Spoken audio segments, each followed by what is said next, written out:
Goeiedag liewe kyker, baie welkom by hierdie week se Bybelstudie geleentheid en ek is baie opgewonde om vandag saam met jou te kuier. Dit is 'n baie besonderse gedeelte hier uit Romeine 3 en ons lees van vers 9, gaan ons saam lees tot en met vers 31. So dit is 'n lang gedeelte, maar daar is soveel waarde in hierdie gedeelte want dis amper die kern van die evangelie in die kleine. En ons gaan vandag kyk hoe dink Paulus daaroor en hoe pak hy dit vir ons eintlik uit. Maar voordat ons verder gaan, kom ons sluit die oë en dan bid ons saam. Vader, baie dankie vir hierdie dag en dankie vir die geleentheid om weer uit die woord uit te lees, dit te bestudeer en dit verander ons lewe keer op keer, Here, en baie dankie daarvoor. Dankie vir u grootheid en u almag. Dankie vir die teenwoordigheid in ons lewe. En Vader, kom maak vandag hierdie woord ook vir ons op 'n besonderse manier, kom breek dit vir ons oop, sodat ons hieruit sal groei ook. In Jesus naam bid ons dit. Amen.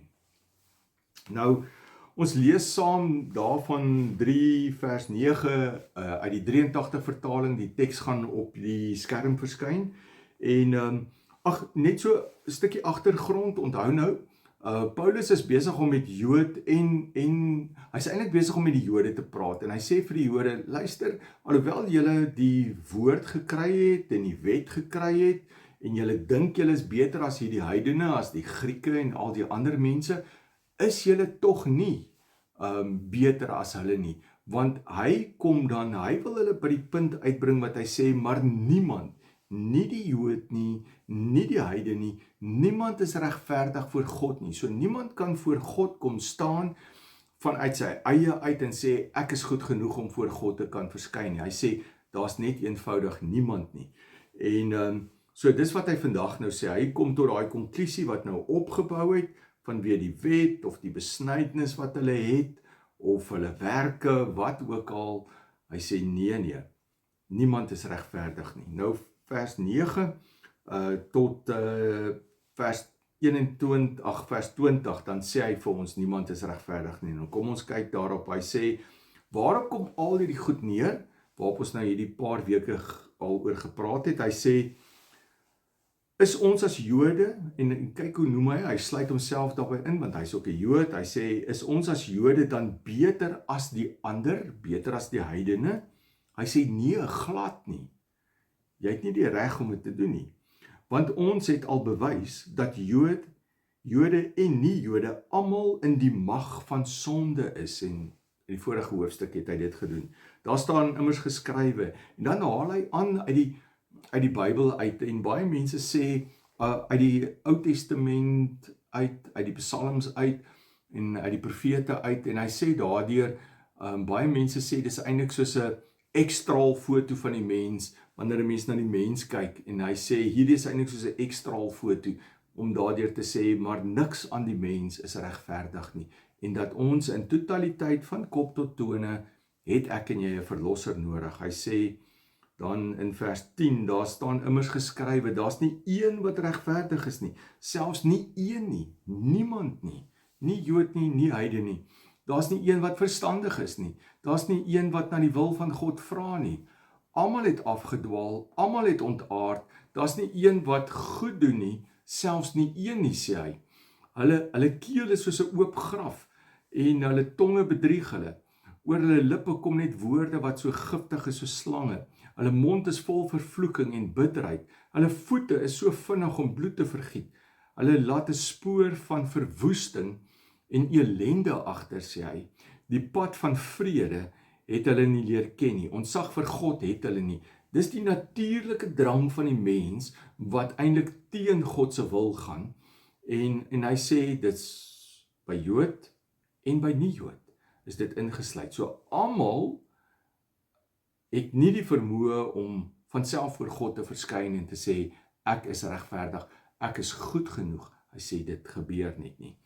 En dan 19, dit weet ons. Alles wat Moses se wet sê hy vir die wat die wet het. Want die wet is van toepassing op die wat die wet ontvang het, op die Jode. Niemand sal hom dus kan verweer nie. Want die wet sê vir ons wat sonde is, wat reg is, wat verkeerd is. En die wet is soos 'n spieël, en as ek my daarin spieël, dan kom ek agter dat ek nie perfek is nie. En as ek my in die wet spieël, kom ek agter, ek het 'n verlosser nodig. Iemand wat my uit hierdie toestand uit kan help. En hy sê in vers 19 se B, niemand sal hom dus kan verweer nie, en die hele wêreld, Jood en nie Jood, is strafwaardig voor God, omdat ons oortree. Daarom sal geen mens op grond van wetsonderhouding deur God vrygespreek word nie. Want ons kan nie die wet onderhou nie. Ons kan hom nie in sy volledigheid onderhou nie. Die wet kan dit nie vir ons gee nie. Inteendeel, deur die wet leer 'n mens wat sonde is. Want as ek die wet lees, dan kom ek agter, ek doen X, Y en Z verkeerd in my lewe. So dan leer ek wat sonde is. As ek dit vir iemand anders te gee, en ek sê, dit is wat die wet van God, dan kom hulle agter en sê, ek doen hierdie goed verkeerd. So, wet sê vir ons wat sonde is, maar ons wil by 'n ander plek uitkom. Ons wil by vryspraak uitkom. En hy sê die wet gaan dit nie vir jou gee nie, want jy is nie in staat om al die wette na te kom nie. En ek dink dit was ook God se bedoeling, dat hy gesê het, maar jy weet, ek dink hy wou net vir die mens ook daardeur onder andere wys, maar jy gaan nie op jou eie kan regkom nie. Jy het my nodig. En dis hoekom hy later dan ook gekom het en die tweede verbond kom vertel het deur die profete van die tweede verbond wat kom, van Jesus Christus wat sou kom, 'n verlosser wat sou kom, wat die wet in totaliteit volledig sou kom vervul het, en net my geloof in hierdie Christus gee vir my vryspraak. Maar dit is wat hy nou vir ons gaan vertel van vers 21 af. So, baie belangrike gedeelte. Waarskynlik gaan jy weer op jou eie moet gaan kyk na hierdie gedeelte, want dit is 'n intense gedeelte wat baie goed vir ons sê. Hy sê in vers 21, maar nou het die vryspraak deur God, waarvan die wet en die profete getuig, in werking getree. Want onthou, Paulus is nou post die kruis, né? Na die uitstorting van die Heilige Gees ook. Jesus het reeds gesterf, Heilige Gees is uitgestort, Jesus is in die hemel, aan die regterhand van die Vader, en hy sê die vryspraak, die feit dat die mens vry kan kom van die mag en die greep van die sonde, hy sê dis nie deur die wet nie. Die wet en die profete getuig daarvan. Die profete het vertel van hierdie tweede verbond. Die profete het vertel, dit is Jeremia 31, wat dit ook vir ons sê, en Esegiel, dink 34, wat dit vir ons sê. Dit is die vryspraak wat verkry word, dit is die vryspraak wat nie verkry word deur die wet te onderhou nie. Sê hy dit weer 'n keer, ek gaan nie vryspraak kry deur die wet te onderhou nie, want ek kan nie volledig die wet nakom nie, maar deur in Jesus Christus te glo.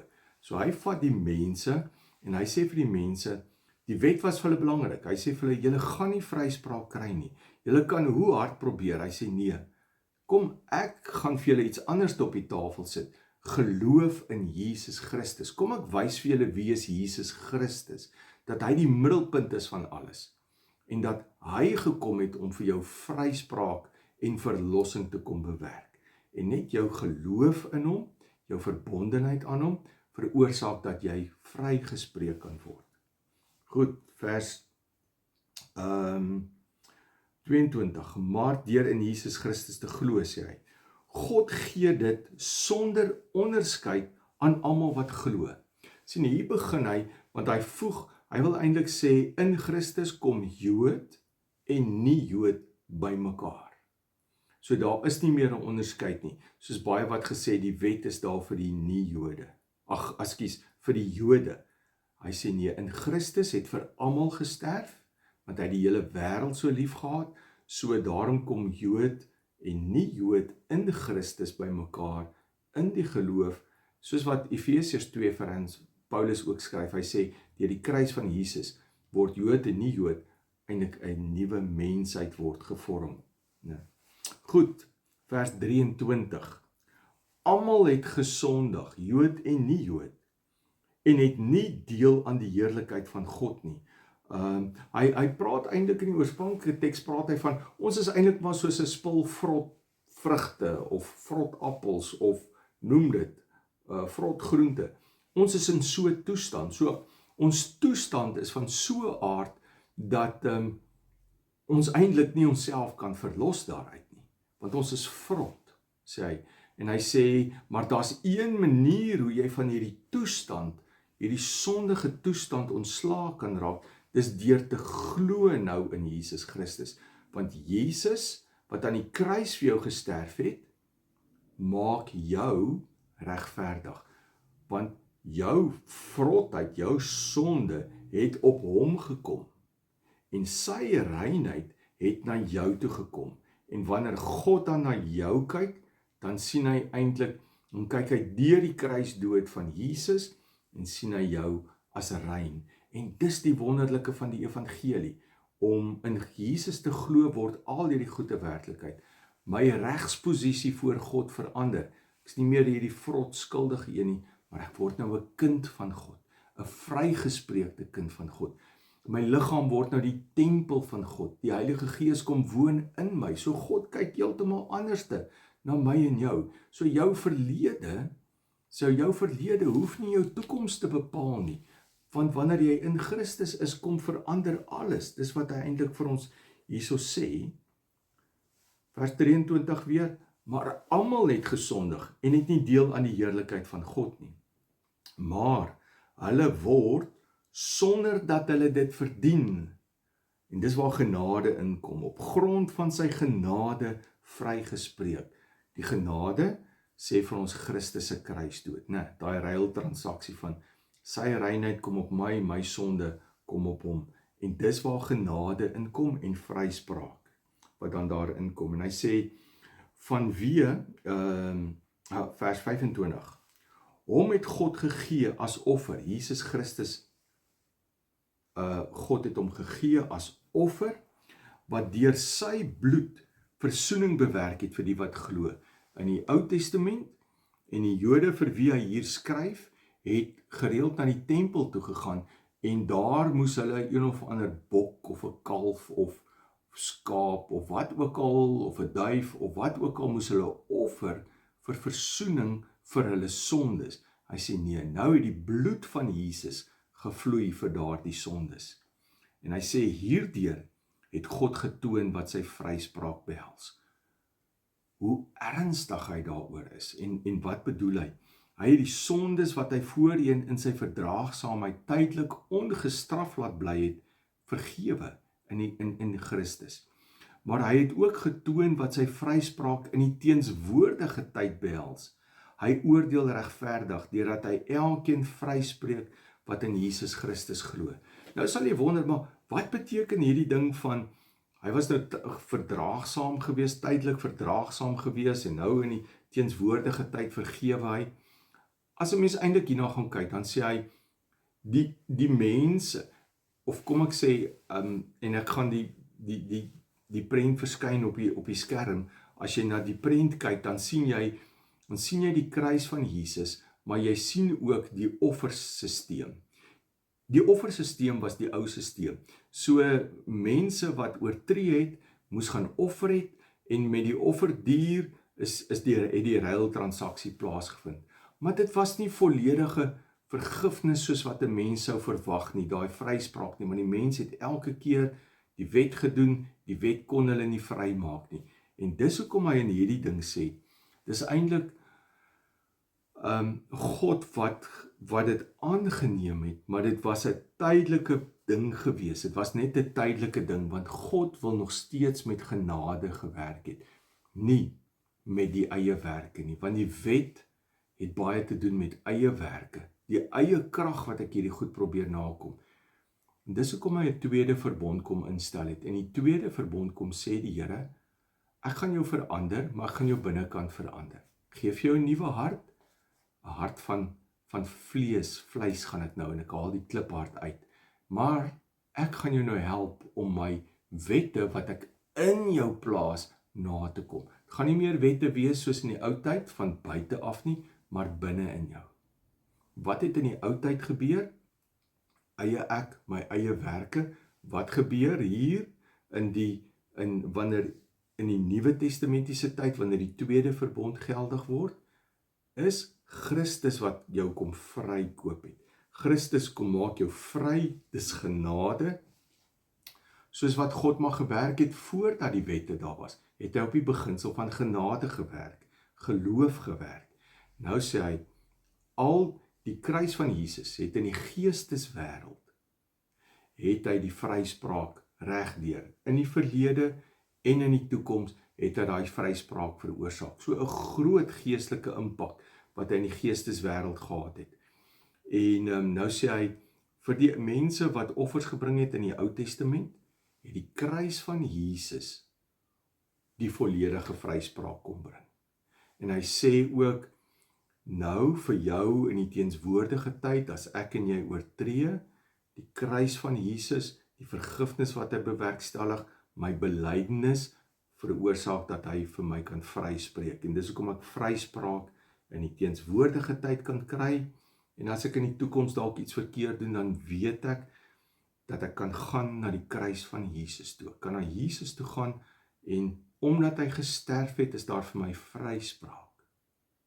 Maar hy sê ook vir jou, vir die mense van die Ou Testament, is daar ook vryspraak in die kruis van Jesus, want dit het deur die effek van die kruis is in die hele geesteswêreld.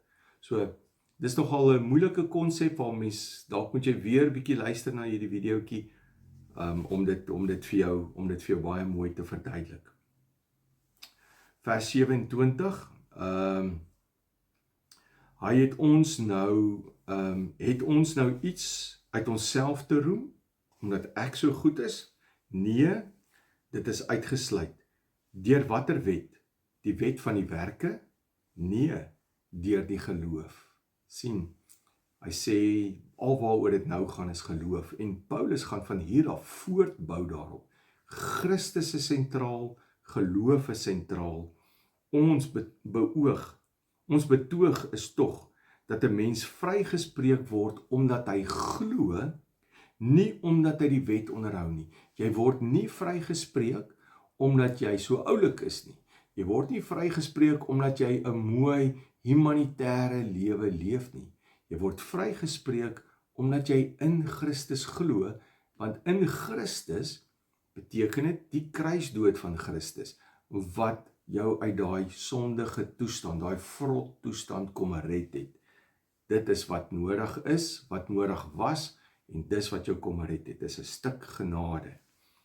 Of is dit God, of is God net, vers 29, God van die Jode? Nie ook, of is God net God van die Jode?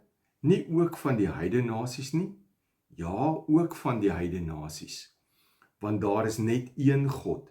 Hy sal die besnedenis deur die geloof en die onbesnedenis, so Jood en nie Jood, deur dieselfde geloof vryspreek. Hef ons dus deur die geloof die wet op? Beslis nie. Ons laat die wet juis tot sy reg kom. Nou, kom ons vat gou saam, want dalk is jy nou so 'n bietjie de mekaar vanoggend. Of vandag, wanneer jy ook al na hierdie boodskap luister. Paulus kom sê net vir ons een ding. Hy sê, Jood en nie Jood, niemand is regverdig voor God nie. Jy kan nie op jou eie roem dat jy so goed is nie. Hy sê, elkeen van ons, ja, selfs jy wat luister, het 'n verlosser nodig. Ek het 'n verlosser nodig. Want hy sê, eintlik is ons in 'n vrot toestand, soos daardie vrugte wat vrot geword het. En is slegs God wat jou daaruit kan red. Vir die Jood, wat gedink het die wet kan hom red daarvan, as hy die wet probeer nakom, kan nie, sê Paulus. Hy sê, want ons oortree die heeltyd. Ons kry nie volledige vryspraak nie. Ons kan nie ons regsposisie, dat God op 'n ander manier na ons kyk. Hy sê, nee, ons kry dit nie reg nie. Die eie werke kry dit nie reg nie. En hy sê, ek het vir julle 'n oplossing. En dis Christus wat aan die kruishout kom sterf het. Dis God se oplossing. Dis God se genade oplossing wat vir jou kom sterf het. En hy sê, deur my en jou geloof in Jesus, vind die ruiltransaksie plaas. Vind sy reinheid, kom op my vrot toestand, sondige toestand, kom op hom, en hy sterf daarvoor. En daarom is daar vir my en jou vryspraak, ons regsposisie verander, want God kyk na my en jou deur die kruisdood van Jesus. En dit maak die wêreld se verskil.